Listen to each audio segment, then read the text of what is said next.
Hi, good afternoon. It's Gene from maverickstar Observatory.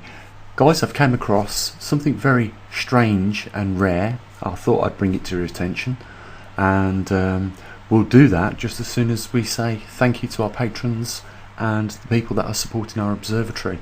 You know, it is difficult times for all of us, and you know, I do appreciate, you know, people still, you know, taking us under their wing and making sure that we continue to put out, you know, the information with relationship to the world's rarest anomaly that we're all taking place at this very time, the magnetic pole reversal. So on with the strange anomaly that I've detected over the North Pole, or the Arctic Circle. As you can see, we've got a jet stream that is going directly over the Arctic Circle, and I have never seen this before. And you know, it just makes me wonder, are we going to continue to see more of this? You can see the line that I'm pointing out here, the jet stream. It is taking itself directly over central Arctic Circle. So, you know, I just thought, you know, this is something really unusual. You guys need to see it, because, you know, as the Earth's poles continue to migrate, the magneto continues to weaken, and more cosmic rays are inbound because of not just the pole reversal but also the grand solar minimum. We are going to see more extreme jet stream anomalies like this become more frequently. So I've pointed it out for the first time to you guys, and you know, we'll just keep our eye on it to see if this continues to occur. You can see as well as I can that the jet streams are busted, broken and abnormal around our planet. This is absolutely not what they're supposed to look like, and it certainly wasn't the norm up until about 20 years ago. And this is what is dumped recently in Spain, you know, torrential rain causing floods. And you know, just the beginning of this year, we've seen damage by floods become more frequent. In fact, I was on a website the other day just doing a bit of research, and floods are becoming more frequent, and the magnitude of the flood is becoming increased. And you know, we're starting to see this devastate not just homes, displace people, but damage crops. You know, all at a time where there's never been so many people on our planet dependent on the food bowl of the earth. So it's, for me, exciting times. If you're caught up in these events, you know, God be with you. You know, it couldn't be anything worse. I mean, people are really losing everything in these flash floods. It's not just flash floods, it's you know, a dumping of, you know, several feet of snow in some regions of the earth, and then on the other extreme we're getting droughts when we should be having, you know, monsoons. So that is just out of how, you know, that is just how out of sync our jet streams are, and our seasons are, and our predictable weather patterns are. You know, if we have a look at the southern hemisphere, we can see that there is nothing like what we see, or actually there is actually a little bit of travel of jet stream over the Antarctic Circle, but nowhere like what we're seeing over the northern hemisphere. And things do look, you know, compared to the northern hemisphere, relatively calm. Let's just get that back into the picture. There we go.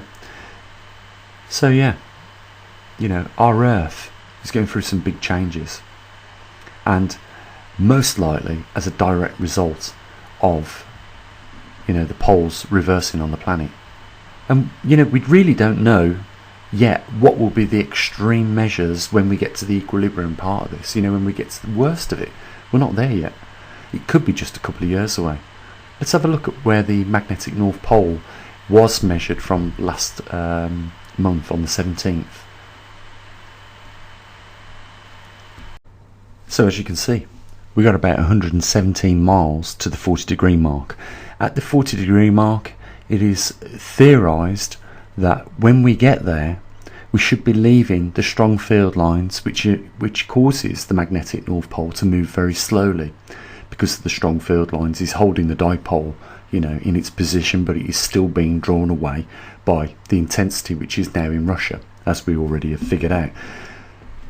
But once it gets to 40 degrees or beyond 40 degrees, it should therefore be leaving the strong field lines and entering the weak field lines. And you've seen the experiments that are conducted. When things go into the weak field lines that don't hang about, the acceleration is much faster. So, if you work it out, we've got 117 miles to go, and we're averaging 4 miles a month.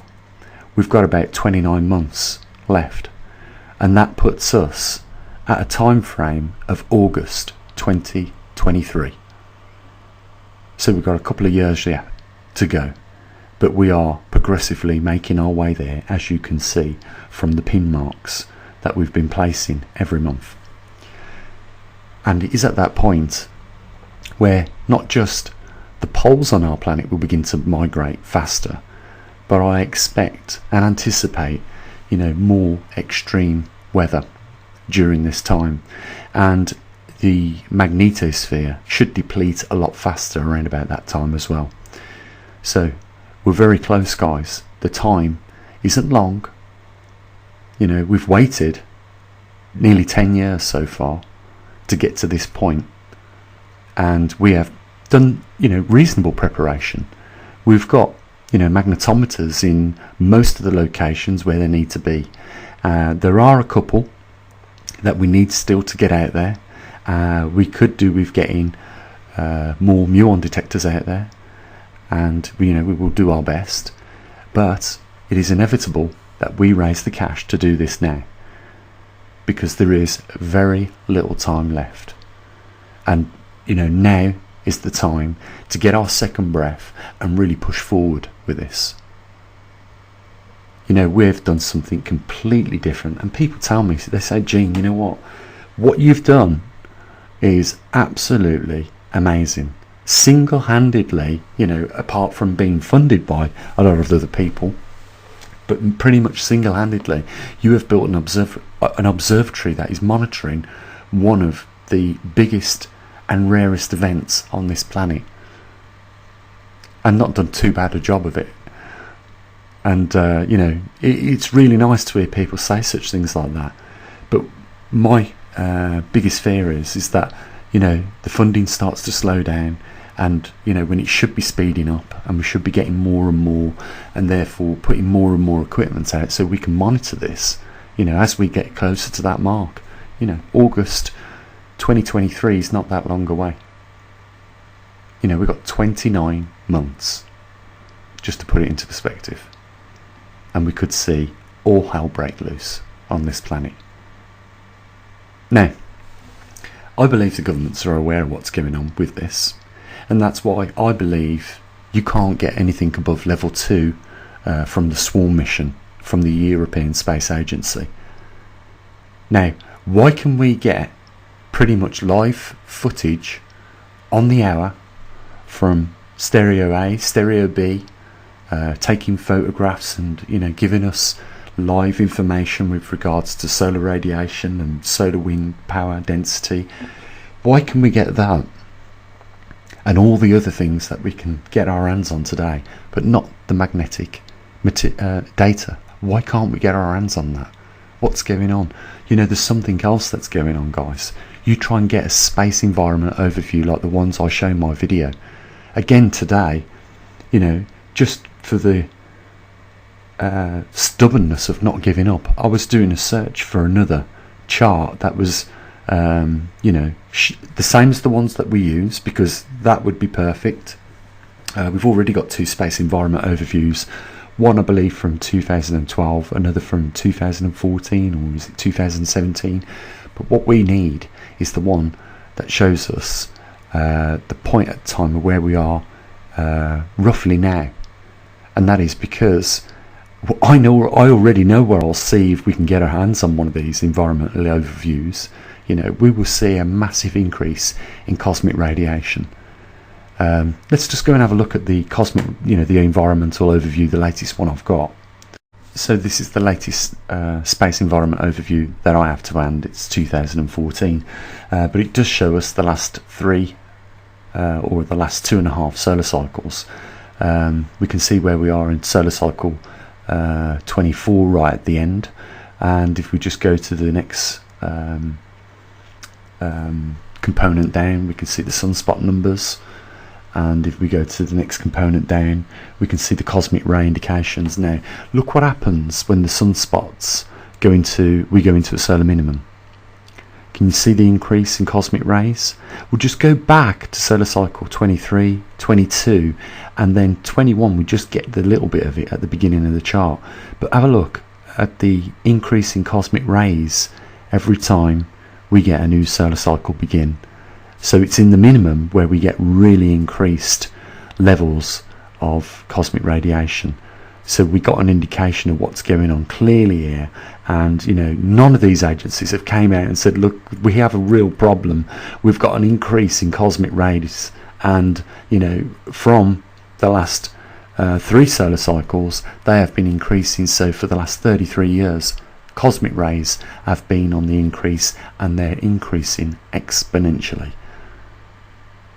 So when we get to the end of solar cycle 24 and we go into solar cycle 25, if we do, that is, go into solar cycle 25, because there are a lot of people like myself, who have doubts that we have actually got into solar cycle 25 because of the no numbers, and still we're seeing many days without sunspots.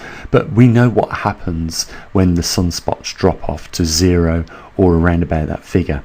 We get an increased number of cosmic rays entering, and this chart clearly shows that.